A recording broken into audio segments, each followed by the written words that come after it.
درود پاک پڑھو اللہم صلی علی سیدنا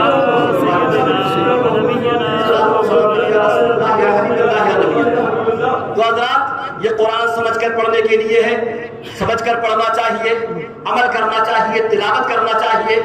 میں نہیں کہہ رہا ہوں، حضرت ابو ذر ایک صحابی رسول ہے، وہ فرماتے ہیں کہ رسول اللہ صلی اللہ علیہ وسلم نے ارشاد فرمایا کہ جس نے قرآن کو سیکھا، ایک دن قرآن کی ایک آیت سیکھی تو اس کو لیے یہ 100 رکعت نماز پڑھنے سے بہتر ہے۔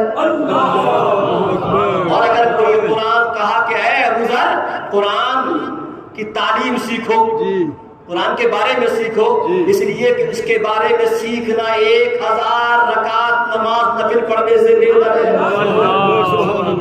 اب اندازہ لگائے تو قرآن کو سمجھو بھی اور سمجھ کر اس کو پڑھو۔ آئیے اور آگے بڑھتے ہیں۔ پھر ہم نے پوچھا ہے قرآن چلیے ٹھیک ہے، تیری عظمتوں کو سلام، تیری عظمت کیا ہے، تیرا مرتبہ کیا ہے؟ تو قرآن کہتا ہے کہ لو انزلنا هذا القرآن على جبل لرأيته خاشعا متصدعا من خشية الله، اگر اس قرآن کو ہم پہاڑوں پر نازل کرتے تو یہ پہاڑ بھی اس کی ہیبت سے لرز جاتے، کب کپاتے ہوئے نظر آتے۔ یہ قرآن ہے۔ ہم نے پوچھا ٹھیک ہے قرآن تیری عظمت کو سلام، ذرا یہ بتا اب ہم تجھے پڑھنا چاہتے ہیں تو ہم کیا کریں؟ تعارف انٹروڈکشن۔ اے قرآن ہم تجھے پڑھنا چاہتے ہیں تو ہم کیا کریں؟ تو قرآن کہتا ہے لا یمسہ الا المطہرون، یہ کوئی معمولی کتاب نہیں ہے، اللہ کا کلام ہے۔ اگر اس کو پڑھنا چاہتے ہو تو سب سے پہلے پاک رہو، وضو بناؤ۔ سبحان اللہ۔ اس کو کہا نہ لگاؤ۔ ہم نے پوچھا ہے قرآن ٹھیک ہے، ہم نے وضو کر لیا، پاک ہے، اب ہم تجھے پڑھنا چاہتے، تیرے پڑھنے کا طریقہ کیا ہے، تیرے پڑھنے کا سلیقہ کیا ہے، انداز کیا ہے، تو قرآن کیسے پڑھے؟ تو قرآن کہتا فَإِذَا قَرَأْتَ الْقُرْآنَ فَاسْتَعِذْ بِاللَّهِ مِنَ الشَّيْطَانِ الرَّجِيمِ۔ پھر تلاوت کرو تو سب سے پہلے اعوذ باللہ من الشیطان الرجیم پڑھو۔ اعوذ باللہ من الشیطان الرجیم پڑھو۔ پھر ہم نے پوچھا قرآن سے کہ قرآن یہ بتا کہ اعوذ باللہ پڑھنے کے بعد ہم کیا کریں؟ تو قرآن کہتا ہے انہ من سلیمان و انہ بسم اللہ الرحمن الرحیم۔ اللہ کے نیک بندوں کا طریقہ رہا ہے کہ جو کسی عظمت والے اہم کام کی ابتدا کرتے ہیں، آغاز کرتے ہیں، تو اس کے شروع میں بسم اللہ پڑھتے ہیں۔ پہلے بسم اللہ پڑھو، کیا پڑھو؟ بسم اللہ پڑھو۔ پھر ہم نے پوچھا قرآن سے کہ قرآن ذرا یہ بتا، ہم نے بسم اللہ بھی پڑھ لی، اس کے بعد ہم کیا کریں؟ اس کے بعد ہم کیا کریں؟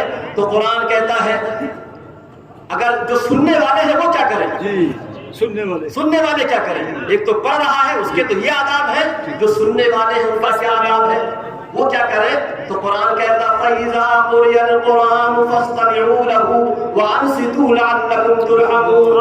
جب قرآن پڑھا جائے، جب قرآن پڑھا جائے تو سننے والوں کو چاہیے کہ دل لگا کر، کان لگا کر سنیں تاکہ ان کے اوپر رحم کیا جائے۔ قرآن کا پڑھنا بھی ثواب، قرآن کا پڑھنا بھی باعث رحمت، قرآن کا پڑھنا بھی باعث برکت، اور قرآن کا سننا بھی باعث رحمت، قرآن کا سننا بھی باعث رحمت ہے۔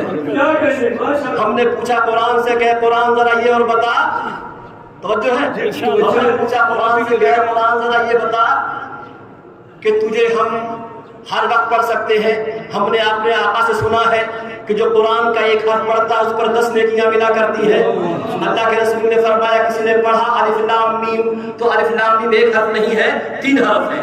الف ایک حرف، لام دوسرا حرف، میم تیسرا حرف۔ الف لام میم پڑھنے والے کو 30 نیکیاں ملتی ہے۔ کیا کوئی ایسا وقت بھی ہے کہ اس سے کہیں زیادہ نیکیاں ملا کرتی ہے، اس سے زیادہ فضل ملا کرتا ہے؟ جو قرآن کہتا ہے، قرآن کہتا ہے کہ وَقُرْآنَ الْفَجْرِ إِنَّ قُرْآنَ الْفَجْرِ كَانَ مَشْهُودًا، اور فجر کا قرآن، بے شک فجر کے وقت جب قرآن پڑھا جاتا ہے تو رحمت الہی کے فرشتے حاضر ہوتے ہیں۔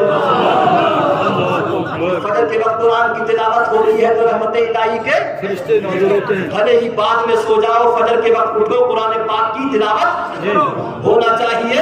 گھر گھر سے قرآن پاک کی تلاوت کی آواز ہونا چاہیے۔ اور یاد رکھو اب بھی ہو سکتی ہے تجھ پر بارش لطف امین، اب بھی ہو سکتی ہے تجھ پر بارش لطف امین۔ کر تلاوت مرد مومن روز قرآن، کر تلاوت مرد مومن روز قرآن حکیم. ہم نے پوچھا اے آقا ہم قرآن کو سمپل انداز میں پڑھیں یا کیسے پڑھیں؟ تو قرآن کہتا ہے وَيَخِرُّ الْأَذْقَانِ يَبْكُونَ وَيَزِيدُهُمْ خُشُوعًا. قرآن کہتا ہے کہ جب قرآن پڑھا جائے تو اچھے قرآن پڑھنے والے گرتے ہیں، روتے ہیں، ان کے دل قرآن کی طرف راغب ہوتے ہیں. یعنی جب قرآن پڑھا جائے تو تمہیں اگر رونا نہ آئے تو رونے کی طرح صورت